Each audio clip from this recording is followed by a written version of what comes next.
রাত 1টার সময় 30 kilometre cycle চালাতে হবে। এটা হচ্ছে কোপাই নদী।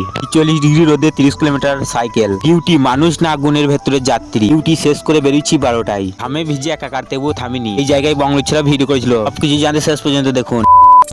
Radhe Radhe, welcome to my new vlog video. কিন্তু আজকে যাচ্ছি ডিউটি, তো দেখতেই পাচ্ছেন এই জায়গাটা ঠান্ডা, তাই ভিডিওটা চালু করলাম এইখান থেকে। বট বৃক্ষের নিচে 10 মিনিট রেস্ট করছি। ভাই এই রোদে যদি আমাকে কেউ বলে বাইরে বেরোতে, আমি না বলতাম, কিন্তু ডিউটি আছে। কোন সময় দুপুর 12টা আছে, দুপুরে 46 ডিগ্রি তাপমাত্রা। আমাকে সাইকেল নিয়ে 30 কিলোমিটার যেতে হবে। কি মানুষ আগে হার মানে নাকি রোদ? বাইরে এমন গরম, মনে হচ্ছে বাতাস না আগুন বইছে। দিকে দেখতেই পাচ্ছেন ট্রেন যাচ্ছে, এই ট্রেনটার নাম কি জানি না আমি। রাস্তার কুকুরগুলো পর্যন্ত ছায়া খুঁজছে, আর আমি যাচ্ছি 30 কিলোমিটার সাইকেল চালিয়ে নিয়ে, ডিউটি আছে বলে। ভাই বের হওয়া 5 মিনিটের মধ্যেই জামা একবারে ভিজে গেছে।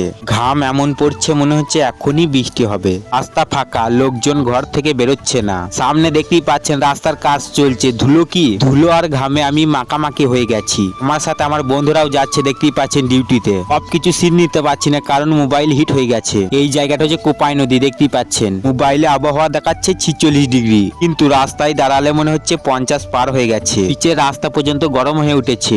জুতো দিয়ে তাপ বুঝতে পারছি। মাথার উপরে সূর্যটা এমন জ্বলছে যেন পুরো শহরকে পুড়িয়ে দেবে। তাদের মধ্যেও যারা এই গরমে ডিউটি করছেন, ভাইকে স্যালুট ভাই। আবার একটা বট বৃক্ষের নিচে দাঁড়াইলাম। এই জায়গাটার নাম হচ্ছে তালতোর। ফল খাচ্ছি, তবুও গলা শুকিয়ে কাঠ। এই ভিডিও দেখবে, স্কিপ করে চলে যাবে। কিন্তু যে মানুষটা এই রোদে বাইরে কাজ করছে, বন্ধুরা এই জায়গাটা দেখতে পাচ্ছেন? এই জায়গায় বংলুচ্ছরা ভিডিও করেছিল রাস্তার মোড়। আমরা পৌঁছে গেছি আমাদের ডিউটির জায়গায়, এখানে সাইকেলটা রেখে দিচ্ছি।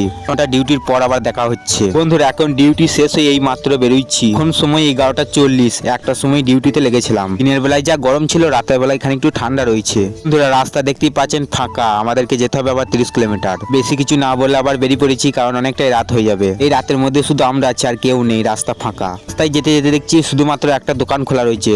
রেস্ট করতে একটু বসে পড়লাম দোকানের সামনে। এই দোকানটা হচ্ছে কোপাই নদীর সামনে। এবার সাইকেল নিয়ে বেরোবো তো একদম বাড়ি। সকলে সাবধানে থাকবেন, জল খাবেন, মানুষ বাঁচবে, তবে তো স্বপ্ন বাঁচবে। সব শেষ আবার বলছি রাধে রাধে। নেক্সট ভ্লগ ঘুরে দেখাবো। প্রকৃতির সঙ্গে থাকবেন, সুস্থ থাকবেন।